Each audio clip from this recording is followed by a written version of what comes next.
Look at that. And more importantly, look at that. This is the double cross. Now, you may have noticed in these videos that the way that I lace my shoes is a little funny. There are broad X's here, and tight crossings here and here. And this serves a number of purposes. There are a lot of different ways to lace your shoes that are better than just the over and over and over and over repeated crossing. And I think this is the best of all of them.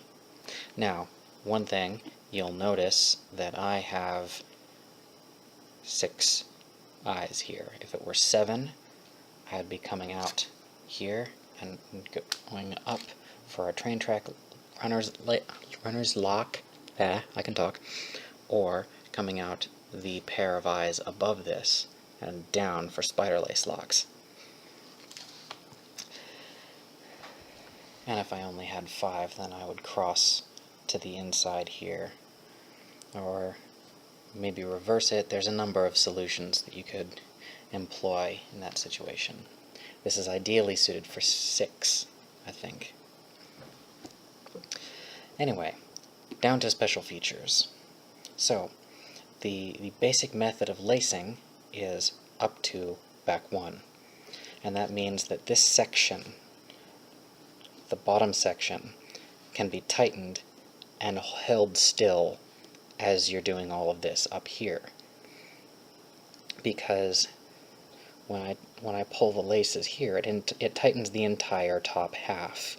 And when I pull these out, it loosens the entire top half. So I only have to pull from here or from here. Not quite that tight, even my ankles aren't that small.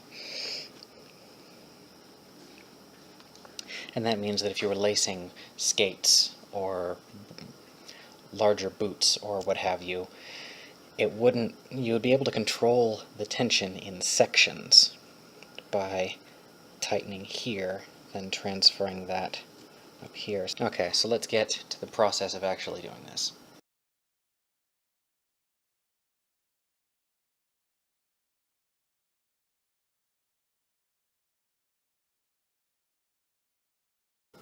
Cut.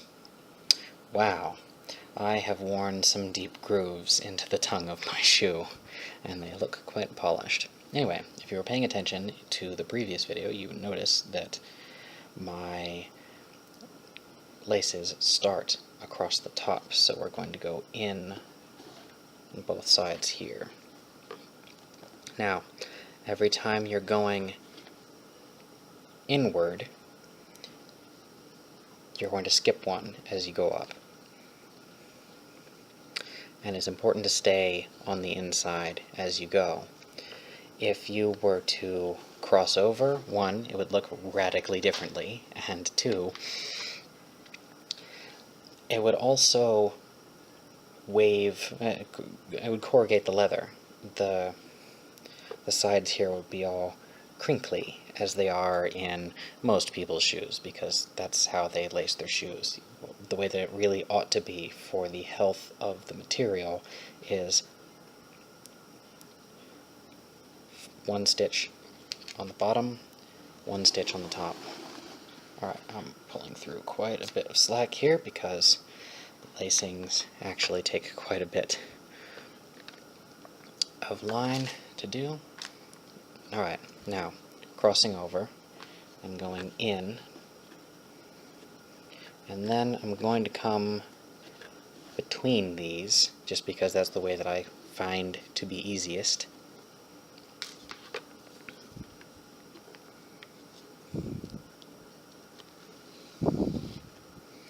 Although you may go behind, it doesn't really matter. Now, here's an important property that I discussed earlier. When you tighten this section, I'm pulling down here, but you would be adjusting up from here if you were doing that for real.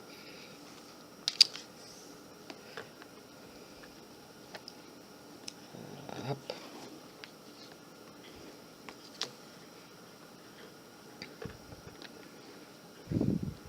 Oop. I'm getting asymmetric. Cut! Okay, I removed quite a bit of rambling. So, we're doing this section over again. Alright, so you've emerged here, having skipped one. So, this comes out right here. And you've emerged out, and we're crossing over. You've emerged out, and we're crossing over.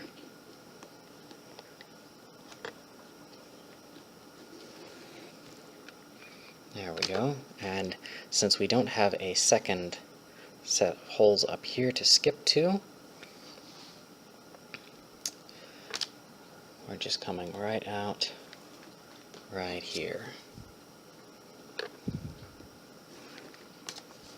And that is how I have my shoes laced all the time. So I'm going to flip sides.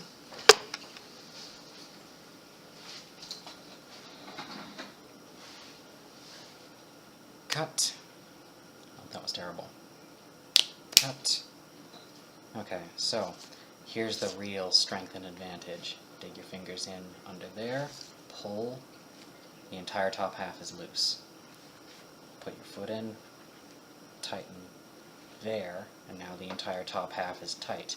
This has been pre-adjusted as we were tightening the line in the first place before we came out right here. But just in case it's not adjusted, we can take that out to give us a little slack to hang on to.